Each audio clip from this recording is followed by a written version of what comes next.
Welcome to the Construction Disruption Podcast, where we uncover the future of design, building, and remodeling.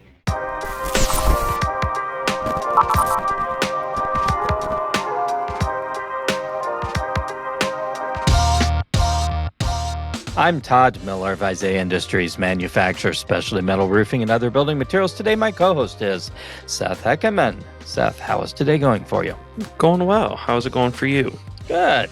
Well, I'm hoping for an exciting today. Seth is our VP of Sales here at Isaiah Industries, and he gets to help take care of customers and all that type of fun stuff. And then we record podcasts once in a while. So that's what we're doing today. So very excited about our guest today. For some time, we as a company have been kind of watching the increase in historic restoration, historic preservation projects across the country. And today, we're very excited to be able to talk with an expert in this field and discuss what's going on and also the opportunities that exist for those in design and construction in this realm of historic work. So our guest today is Danielle Keperling of Lancaster, Pennsylvania.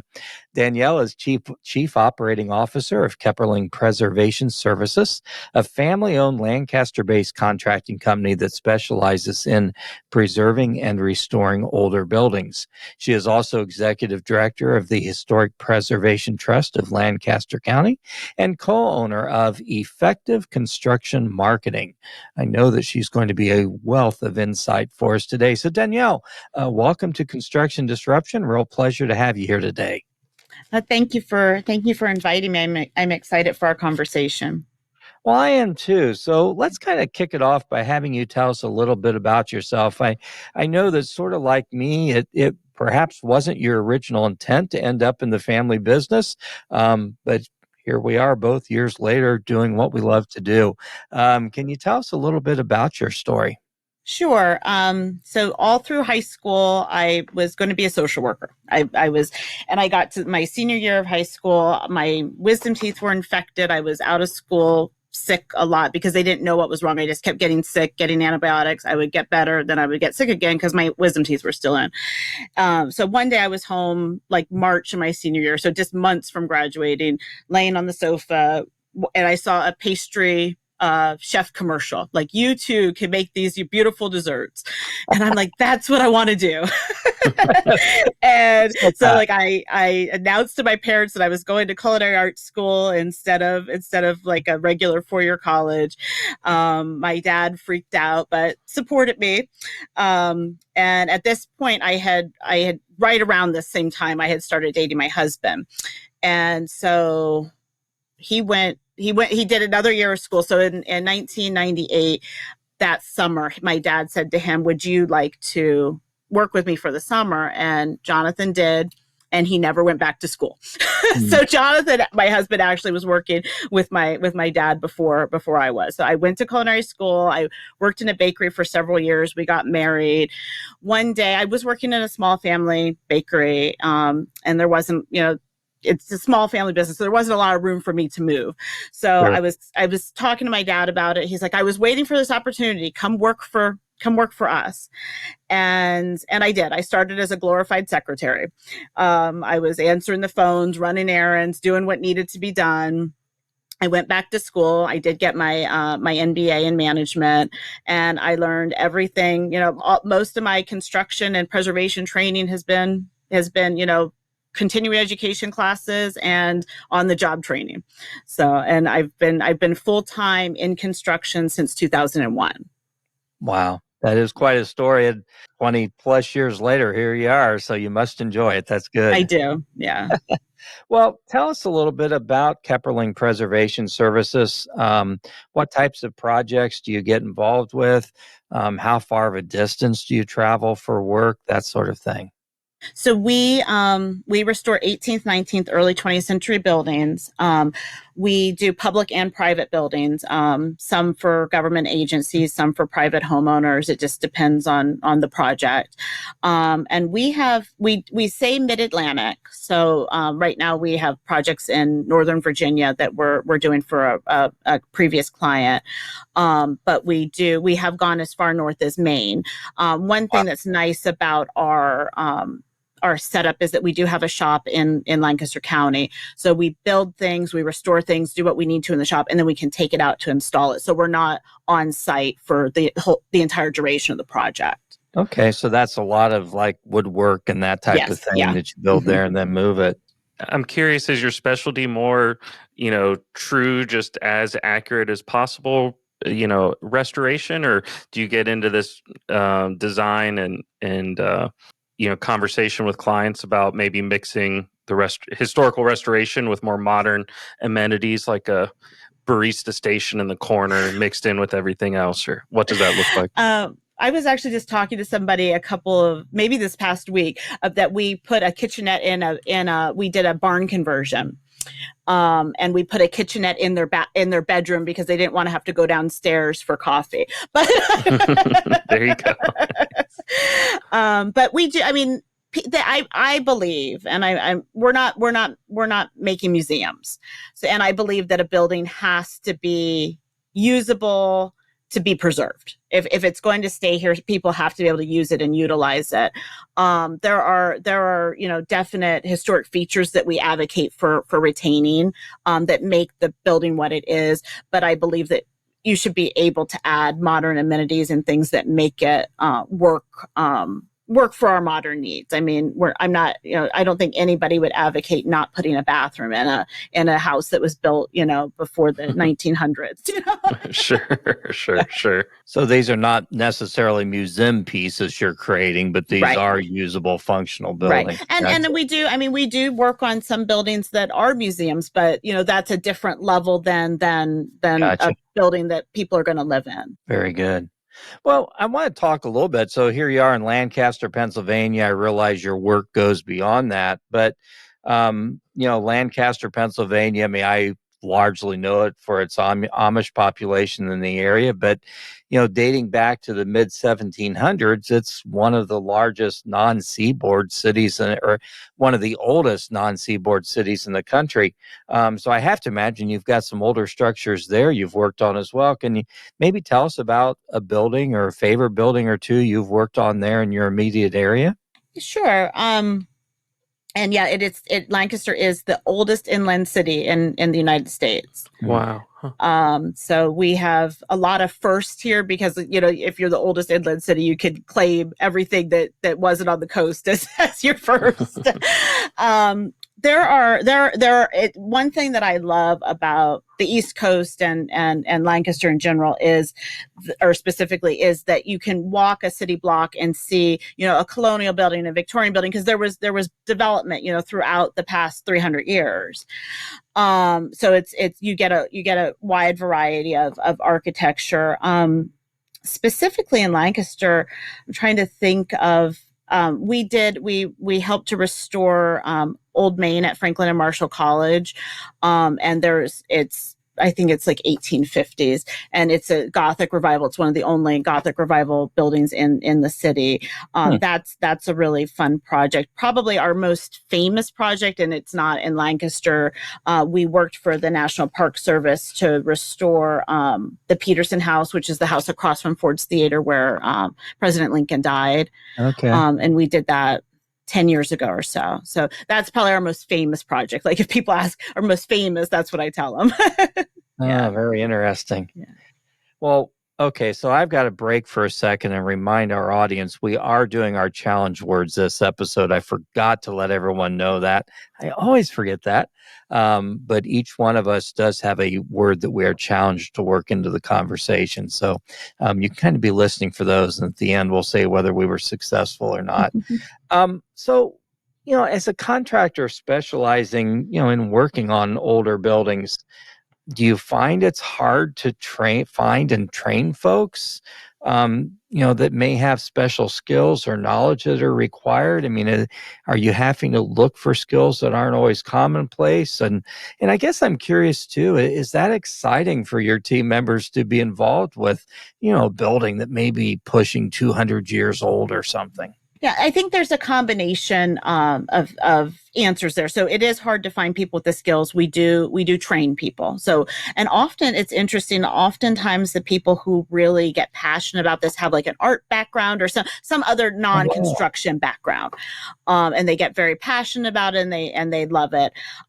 Sometimes it's hard, kind of tying into that. Sometimes it's hard to find people who have worked in construction for a while that want to get into the type of work we do, just because you don't just go in and do it quickly. It's a process and it's tedious, and it's not just you're just installing things. And some people who have a lot of experience in construction don't like that aspect of it. So there's a balance there of finding people that have some skills but are open to, learning how to restore, windows or doors or something like that, that's going to take time, and it's going to be repetitive and kind of tedious. Well, and that's really interesting. And in some cases, these are folks that do come from other backgrounds, more sort of creative sort of backgrounds and things. Interesting.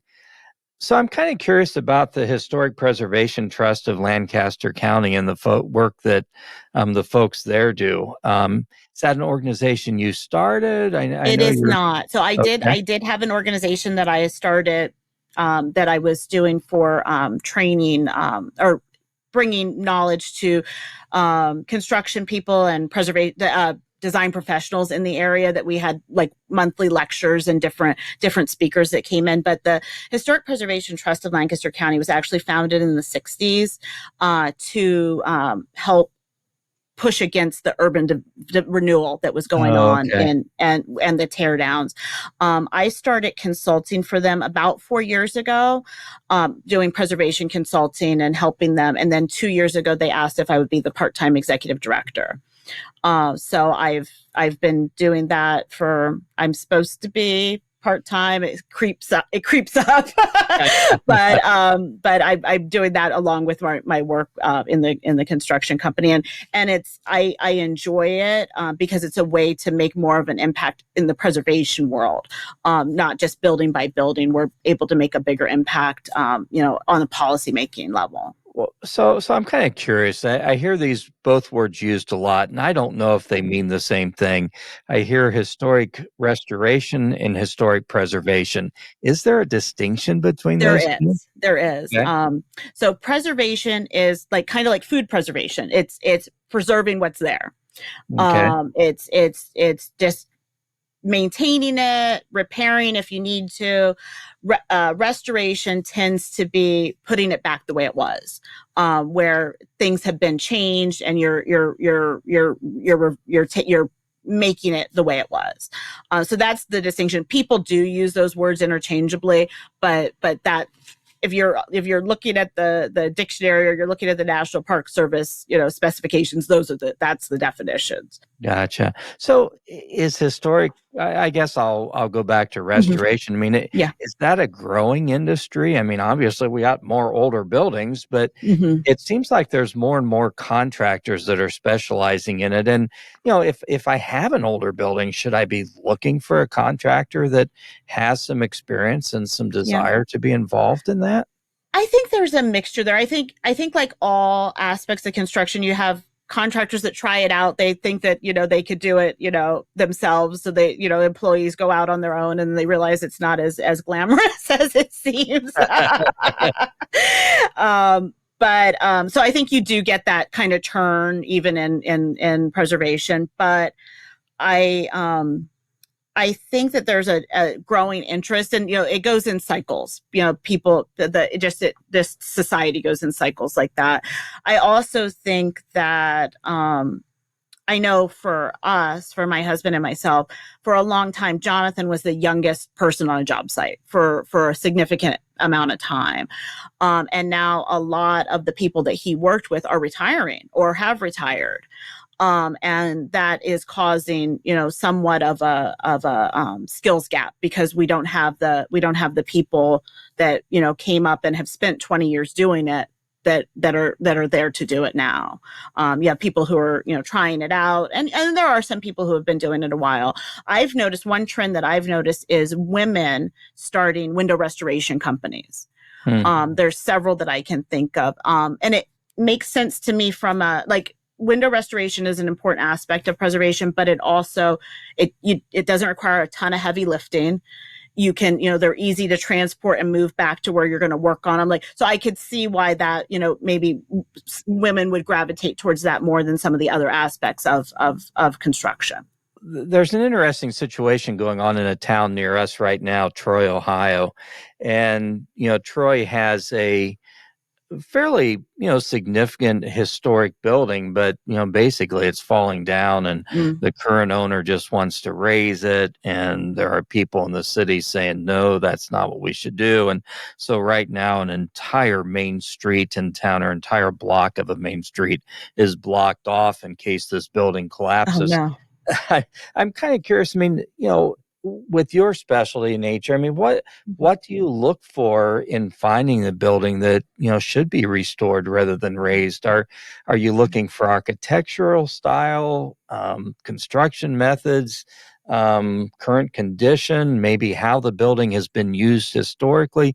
What are the things that really hallmark and say, this is a building we need to save? Yeah, and that's an interesting question, and something that I deal with a lot at the trust. So it's hard because all of those factors factor in.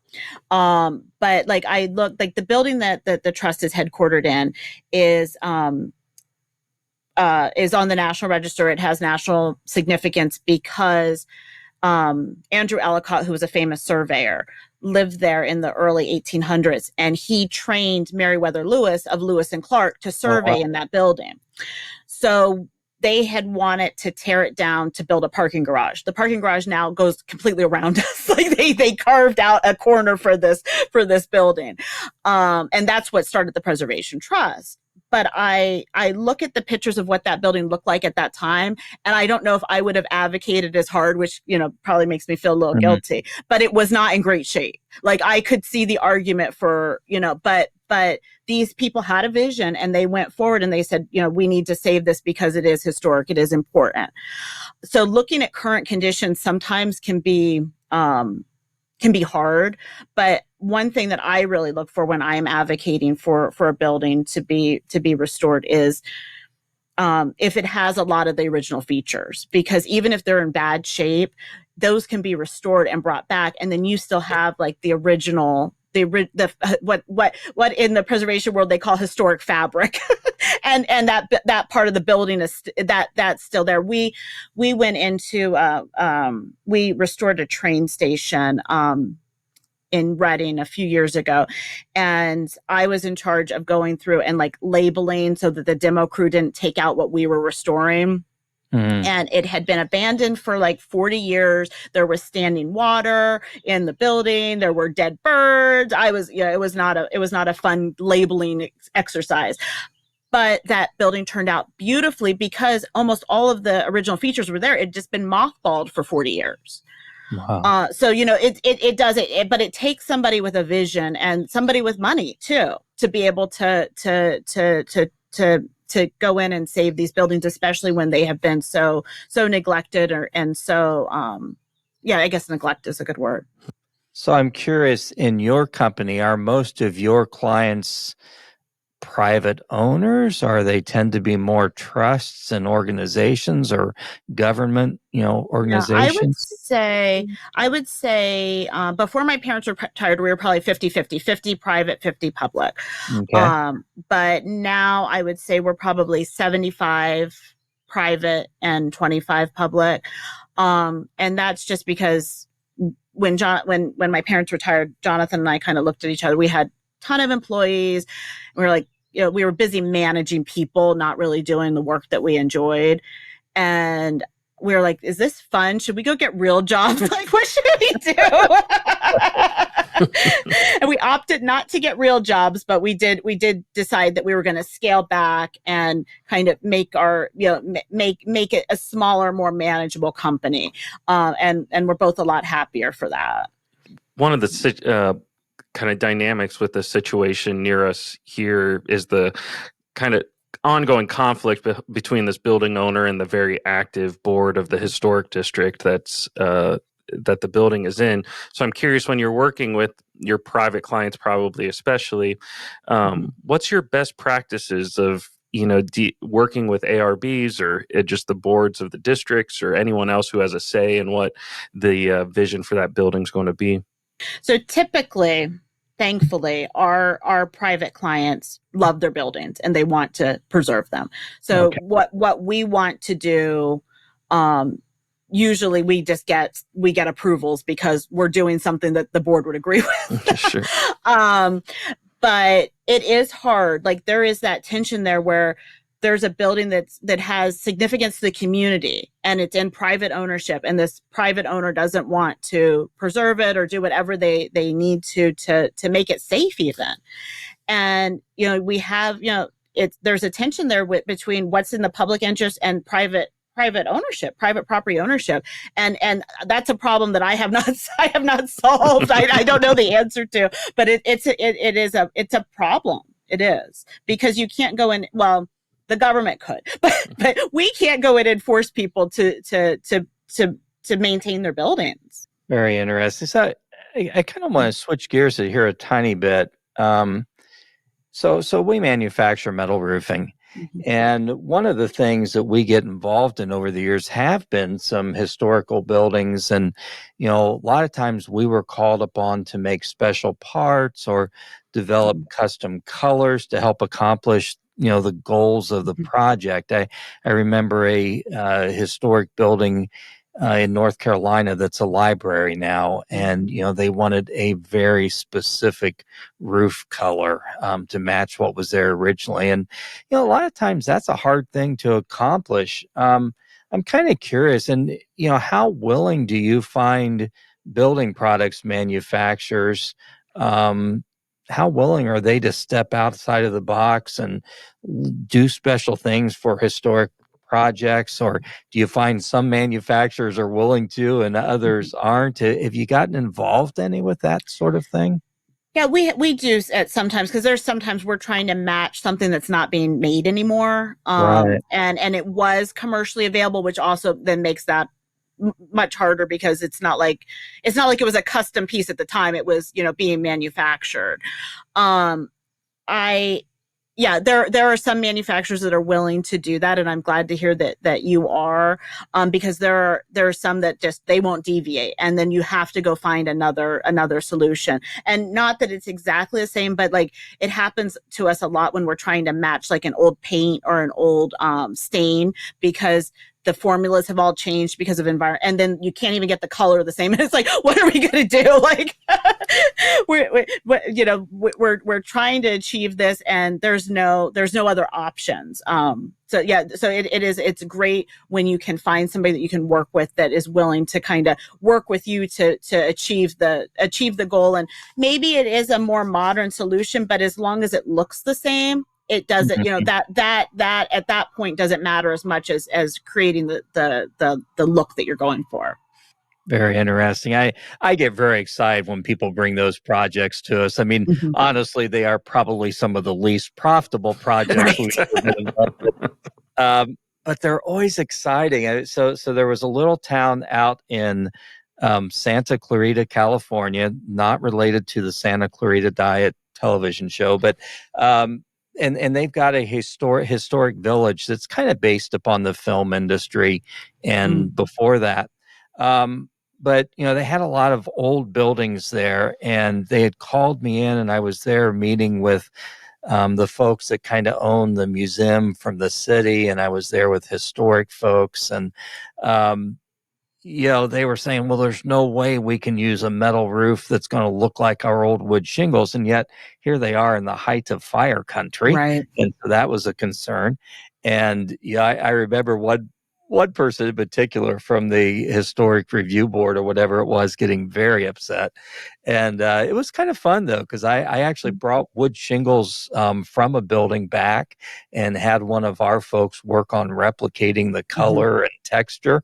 And we sent them a product they were absolutely thrilled about. They have at this point roofed pretty much every building in this whole little historical village with our product. So we love stuff like that. That's great. Yeah. Yeah, it's fun. Again, Yeah. the least Yeah. profitable. I think that stuff I've ever done. those compromises make a lot of sense. It's like when you're talking about fire danger, when you're talking about, I don't know if you're familiar with Cape May in New Jersey. Oh, sure. Yeah, it is New Jersey. But it's a Victorian town and it's still Right. pretty Victorian, but that sea air just batters the woodwork.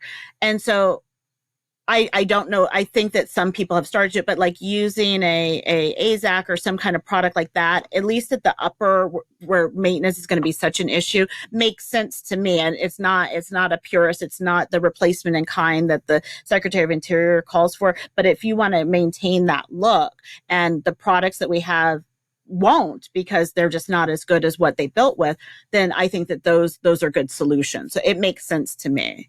Yeah, I was on a conference call actually first thing this morning, and I won't give it away because the project isn't completely nailed down yet. But it was some East Coast seaboard properties and very high end, developed by a well known wealthy family, and same thing though. They're saying we want to preserve these buildings, but yet we don't want to go back with the old materials because they didn't perform so well. So. Right. So are architects and engineers often involved with the projects you work with? And if so, what does that relationship look like? Yeah, it depends. It depends on the project. If it's a homeowner that reached out, they just want to do some maintenance and repair, that usually doesn't have an architect or an engineer. If there is, some structural issues that we're not sure about, so sometimes like a house will shift and there's a way to do that without having to bring an engineer in. But if there's shifting going on and we're not sure what's happening, definitely an engineer that has worked on historic buildings, because sometimes an engineer that hasn't and doesn't have that experience, they will over engineer and they'll make solutions that aren't compatible with the building. And the same with an architect that's unfamiliar with what would be appropriate for a historic building. But typically, it's the same as a modern construction. You get drawings, you get specifications, you have discussions. And oftentimes, thankfully, because, this is what we do. People sometimes will come to us and ask, how would you approach this? And then they kind of write the specification to match that too. Sure. Just because it's, that they know that we're familiar with the materials and what's available in the marketplace. When I really wanted someone on the show to talk about this subject, so I'm glad you're here. But one of the people I'd approached, as I was looking for the right person, had said, a lot of times there are grants, federal, state, local grants available for restoring historic buildings. And honestly, I knew nothing about that. That was completely new concept to me. So can you tell us a little bit about some of those programs that are out there and maybe criteria that are required for folks to tap into some of that funding, or how does someone go about trying to tap into it? So typically, and I think this is probably across the board, the grants and the tax credits that are available. Well, I'll clarify. The grants tend to be for nonprofits or government agencies, so they're not for private homeowners. There's the federal rehabilitation tax credits, which is a percentage off of the in tax credits on the construction costs. And there's federal and state. I know Pennsylvania has one. It's not very big. Those are for income producing properties. So if you're a business redeveloping a historic property, if you're a landlord that has, that's renting out, as long as it's an income producing property, you can apply for and get those tax credits.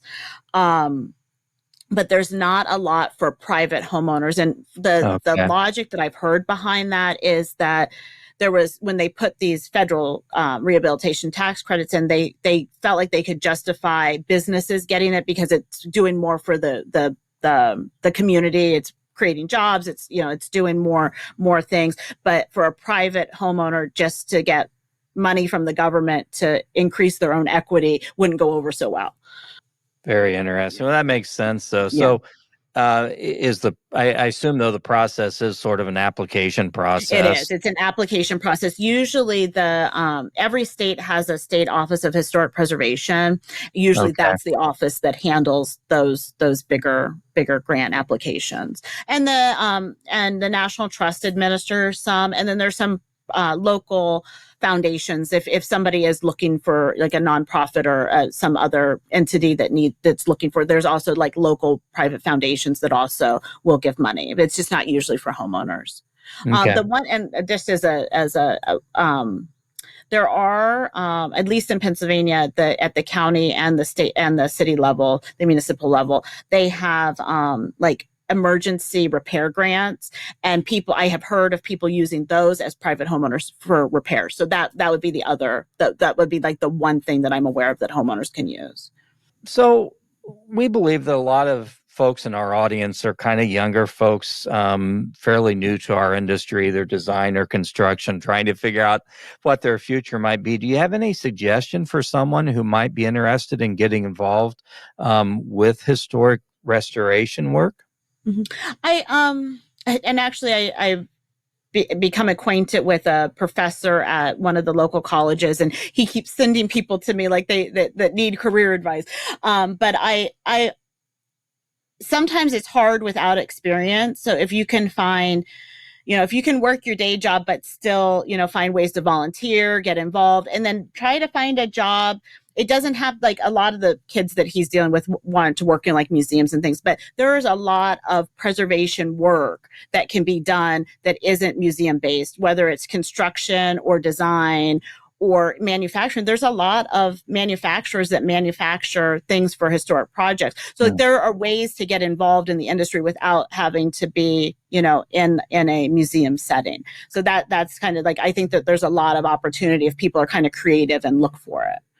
Very neat. Well, yeah, I think there's huge opportunities out there, and for me, a fascinating part of construction. So I'm kind of curious. So, here you are, donut maker turned into this. Actually, I'm sure you made much fancier pastries and donuts. But what do you love about what you do, Danielle?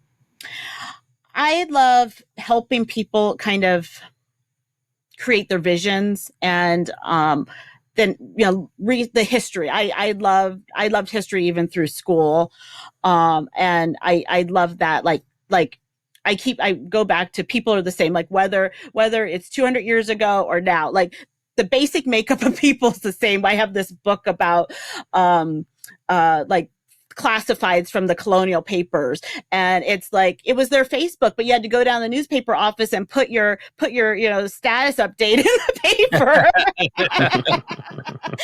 And wow. It just reminds me that people are saying, but we are entrusted with the stewardship of these buildings so that they can be here for future generations, and I think that makes what we do rewarding. Very neat. Good stuff.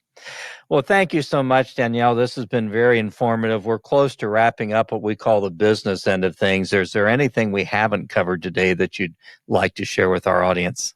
I think we've covered a great overview of historic preservation. So I think you covered everything with your questions, but I thank you for inviting me on and asking me if there was anything that I needed to, that you didn't cover, because I think you covered everything. Well, we did cover a lot of ground, and that's good stuff. You've been a great guest. So before we close out, though, I have to ask if you're willing to participate in something we do here on the show called our rapid fire questions. So these are 7 questions. Some are serious, some are a little more silly. All you have to do is give an answer to each. So are you up to the challenge of rapid fire, having no idea what we're going to ask you? Sure. Well, we will alternate asking. Seth, you want to ask the first question? Sure. Question number 1. is there a product or service you've purchased in recent memory that was a real disruptor or game changer for you? Sort of a where have you been all my life moment. I found these French cookies at Costco and I love them. I don't think that's exactly what you were asking. That was the first thing that came to mind. And just as a funny aside, I have a friend who was born and raised in China, and she's been here like 30 years, but she came to me a year or so ago. She's like, why didn't anybody ever tell me about an Egg McMuffin? So she had just had one and she thought it was the best. So That's incredible.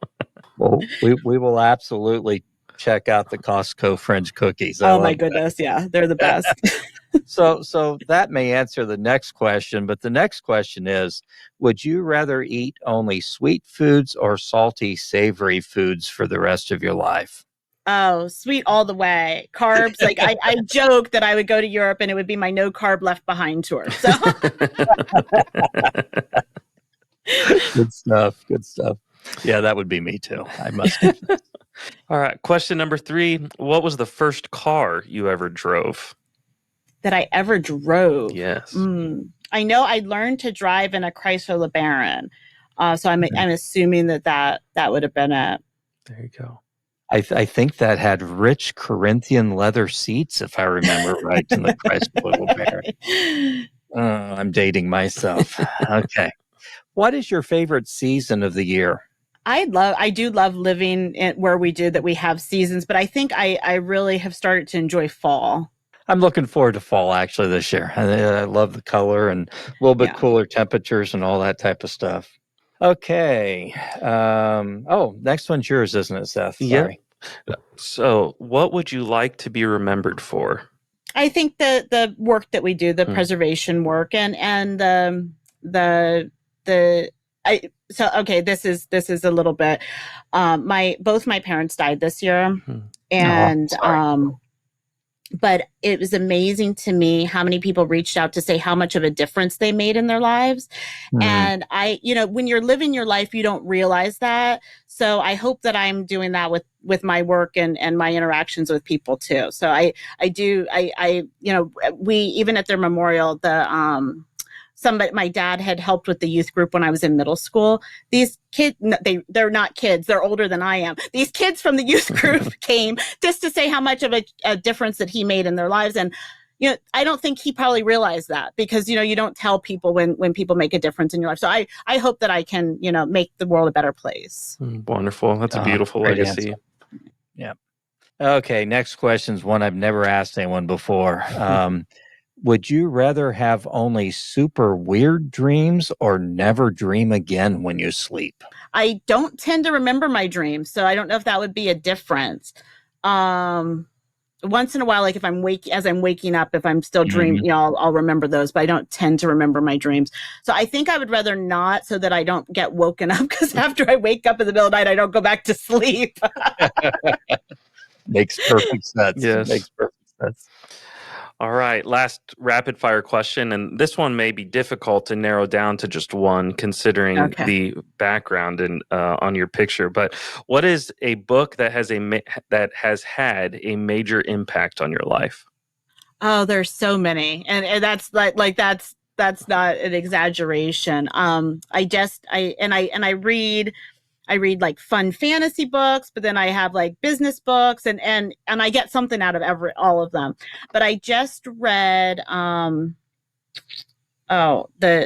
think it's The Choice by Edith Eger. And she's a Holocaust survivor that in her 40s and 50s became a psychiatrist. And she then looks at her experience living through Auschwitz in the lens of trauma. And it's fascinating to me because I don't think they had the words and the concepts at that time. And she talks about how then she's used that to help heal other people at her work here in America. And she's still alive. Wow. So powerful. Good stuff. Well, Danielle, thank you again. This has been a great episode, and I enjoyed getting to know you and getting some great information. So for folks who would like to get in touch with you, how can they most easily do that? I would say visit our website. It's practicalpreservationservices.com. And my email is Danielle@practicalpreservationservices.com. But that's probably the easiest way to get in touch with me. Very good. Well, we will put that information in the show notes as well, so folks can have it there also. So this has been great. We did do our challenge words this episode. Seth, I know you got yours worked in. Your challenge word was Barista. Mine was donut, which I got worked in there. Danielle, if you worked yours I did not. I failed. You were so masterful at it that I didn't even catch it. Oh well, that's quite okay. There's no consolation prize, but there was no prize if you would have worked it in either. Either way. This has been great. Thank you so much for your time, Danielle. It's been a lot of fun. Oh, you're welcome. Thank you. And I'd like to thank our audience for tuning into this very special episode of Construction Disruption with Danielle Keperling of Keperling Preservation Services based in Lancaster, Pennsylvania. Please watch for future episodes of our podcast. We're always blessed with great guests. Don't forget to leave a review on Apple Podcasts or YouTube. Until the next time we're together, keep on challenging, keep on looking for new ways of doing things, and keep pushing the envelope. Don't forget to have a positive impact on everyone you encounter. Make them smile, encourage them, simple yet powerful things we can all do with every interaction. So in the meanwhile, God bless and take care. This is Isaiah Industries signing off. Until the next episode of Construction Disruption. This podcast is produced by Isaiah Industries, manufacturer of specialty metal roofing and other building products.